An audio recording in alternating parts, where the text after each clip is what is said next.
ఉన్న బంగారాన్ని విడిపించి ఆ రోజు ఆన్లైన్ రేటుకే మేము కొంటాం. Sharma gold company. బోరుబావికి మరో చిన్నారి బలైంది. ఒకటి కాదు, రెండు కాదు, ఏకంగా 10 రోజుల పాటు బోరుబావిలో మృత్యువుతో పోరాడి అలసిపోయింది. చిన్నారిని రక్షించేందుకు చేసిన ప్రయత్నాలు, చేపట్టిన సుదీర్ఘ ఆపరేషన్ విఫలమైంది. నా పోరాటానికి ఇక సెలవు అంటూ తన ఓటమిని అంగీకరించి భువి నుంచి దివికేగింది. నన్ను కాపాడేందుకు ప్రయత్నించిన వారందరికీ సెలవంటూ వెళ్లిపోయింది.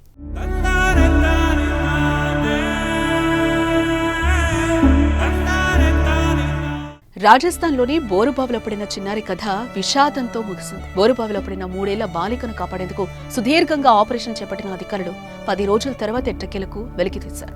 అనంతరం హుటాహుటిన చిన్నారిని అంబులెన్స్లో ఆసుపత్రికి తరలించారు. అయితే తల్లిదండ్రులు చేసిన పూజలు, బంధువుల ఎదురుచూపులు, విపత్తు నిర్వహణ సిబ్బంది 10 రోజుల కష్టం ఇవేవీ ఆ చిన్నారిని కాపాడలేకపోయారు. అప్పటికే ఆ చిన్నారి ప్రాణాలు విడిచినట్లు వైద్యులు ప్రకటించారు. రాజస్థాన్లోని కోట్పుత్లీ జిల్లాలోని కిరాట్పురా గ్రామానికి చెందిన 3 ఏళ్ల చేతన డిసెంబర్ 23న తన తండ్రితో కలిసి పొలానికి వెళ్లింది. అక్కడ ఆడుకుంటూ ఉండగా ప్రమాదవశాత్తు బోరుబావిలో పడిపోయింది. దీంతో చేతనను రక్షించేందుకు రెస్క్యూ ఆపరేషన్ చేపట్టారు. బాలిక మొదట 15 అడుగుల లోతులోనే చిక్కుకుపోయింది. కుటుంబ సభ్యులు రక్షించేందుకు ప్రయత్నించగా మరింత కిందకు జారుకుంది. అలా 170 అడుగుల లోతులో పడిపోయిన చిన్నారిని హుకప్ టెక్నిక్ తో బయటకు తీసుకొచ్చేందుకు అధికారులు ప్రయత్నించారు. అది విఫలం అవడంతో బోరుబావికి సమాంతరంగా సొరంగాన్ని తవ్వుతూ ఉండగా వారికి పెద్ద బండరాయి అడ్డు తగిలింది.